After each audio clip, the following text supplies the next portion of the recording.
In Cincinnati, Ohio, Tyrell Webster found himself standing trial for the murder of Grover Cleveland Watson Jr. The atmosphere in the courtroom was tense as the details of the brutal shooting were revealed. It became apparent that Webster possessed an uncontrollable nature in the face of conflict, as he had resorted to such a violent act. The swift response of law enforcement led to Webster's prompt arrest. However, the seriousness of the crime was reflected in the staggering bond amount set by the court, a whopping $1 million. This indicated the gravity of the situation and the court's determination to ensure Webster's presence throughout the legal proceedings. During the trial, Webster's behavior did little to help his case and prove that he was not a monster. In a heart-wrenching moment, the victim's sister, who stood before him, revealed that she was blind. This added an additional layer of sorrow to an already devastating situation. Most would expect any sane person to show even the slightest hint of empathy or remorse. But Webster, instead, repeatedly interrupted Watson's sister. He groaned, ignored questions, and showed a complete disregard for the gravity of his actions. In stark contrast, Watson's sister displayed a remarkable level of pure benevolence. She addressed Webster directly, stating that the first thing she did, once she regained her composure, was to ask God to forgive him. Despite the immense pain and loss she had endured, she extended forgiveness, recognizing that Webster perhaps did not fully comprehend the magnitude of his actions. Ultimately, the jury found Tyrell Webster guilty of the murder of Grover Cleveland Watson Jr. The court's verdict sentenced him to 18 years to life in prison, a punishment intended to reflect the severity of his crime. The trial and its outcome served as a somber reminder of the consequences of unchecked anger and violence, contrasting sharply with the remarkable strength and compassion displayed by the victim's sister. And another terrifying case unfolded, shattering the boundaries of human comprehension. It involved Joseph McEnroe and his girlfriend, Michelle Anderson Encarnacion Washington, a criminal couple who orchestrated a nightmarish massacre that sent shockwaves through the very fabric of society. What made this crime all the more bone-chilling was the fact that their victims were none other than Anderson's own family members, a twisted act of betrayal that defied reason. McEnroe and Anderson admitted to the bloodbath they had unleashed upon Anderson's family and were subsequently charged with 6 counts of first-degree murder. While the scene of the crime undoubtedly painted a gruesome picture of carnage, the courtroom proceedings were no less disturbing. McEnroe's behavior during the trial took an extremely unusual and deeply unsettling turn. It was clear that his actions could be attributed to someone who was severely mentally ill, giving off an eerie sense of emptiness. At times, he laughed inappropriately, seemingly detached from the gravity of the situation. Then, he would abruptly apologize, only to break down moments later, clutching his head and placing blame on his girlfriend. The courtroom was filled with a sense of disbelief and unease as McEnroe's deranged and fragmented state of mind was put on display. The haunting question lingered: what did he do to try and stop the horrific events from unfolding? McEnroe's response, filled with desperation and confusion, provided no solace or explanation. It was as if he had tried everything in his power to prevent the tragedy, but ultimately failed.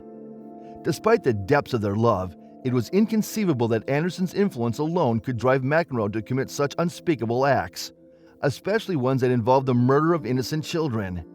Love, while a powerful motivator, should never possess the capability to push individuals to this terrifying extreme. With their admission of guilt, the couple relinquished their right to a trial, acknowledging the irrefutable evidence against them. The court delivered a sentence that would ensure their separation, as long-distance relationships are not viable within the confines of prison. They were condemned to life sentences, a grim fate that awaited them until death would finally part them, serving as a gruesome metaphorical breakup that only the depths of horror can manifest. Another gruesome incident stained the annals of crime, and at its center stood a man named Michael Swanson. As the courtroom bore witness to the tear-stricken faces of grieving victim families, Swanson reveled in a macabre display of pride. The audacity of his actions knew no bounds as he brazenly laughed in the face of their inconsolable pain. Humboldt, Iowa, became the haunting backdrop for this chilling tale of heartlessness. Swanson's victims, Vicki Bowman Hall and Sheila Myers, had been innocent gas station clerks, their lives stolen by Swanson's malevolence. Both women, loving mothers, were tragically caught in the crosshairs of his insidious intent. Their daughters, forced to confront the abyss within Swanson's eyes during the trial, bore witness to the depth of his depravity. In the courtroom, emotions ran raw as grief-stricken family members poured their hearts out, seeking justice for their loved ones. One daughter, filled with anguish, confronted Swanson directly, her voice trembling with a mix of sorrow and righteous anger. She laid bare the truth, stating that her mother was not only innocent, but also defenseless when Swanson deliberately and premeditatedly brandished his weapon, ending her life without remorse. I want to know if you're even sorry. Are you sorry for what you did? My mom was not only completely 100% innocent, but she was also a defenseless woman when you came in with that gun. You said you did it for cigarettes and money and so no one could identify you, but I think that's a lie.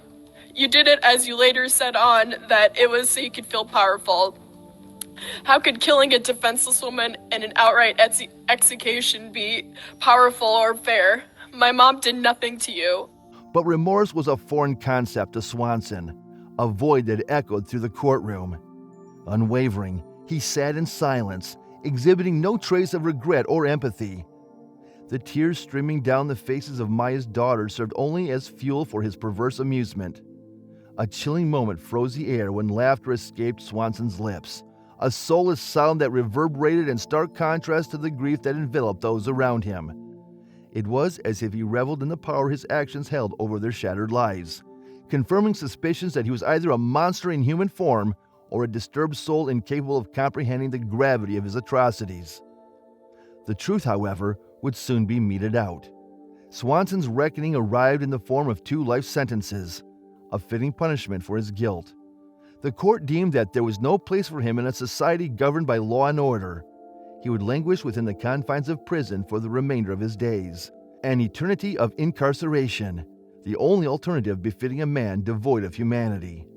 A doctor who puts in his report that without antipsychotic medication, he's going to rob people, he's going to use weapons and commit violent acts, yet they let him out without any kind of medication. I mean, that to me is the failure of the system. Yet, the horrifying narrative did not end there. Instead of seizing the opportunity for reflection or seeking redemption in the shadows of his cell, Swanson continued his descent into darkness. His insatiable appetite for violence led to another grim chapter, as he found himself sentenced to another 25 years for attempted murder within the very prison walls meant to confine him. It was a confounding reminder that these murderers, as heartless as they come, often displayed an equal measure of foolishness, continually adding to their own sentencing and cementing their place among society's most deranged inhabitants.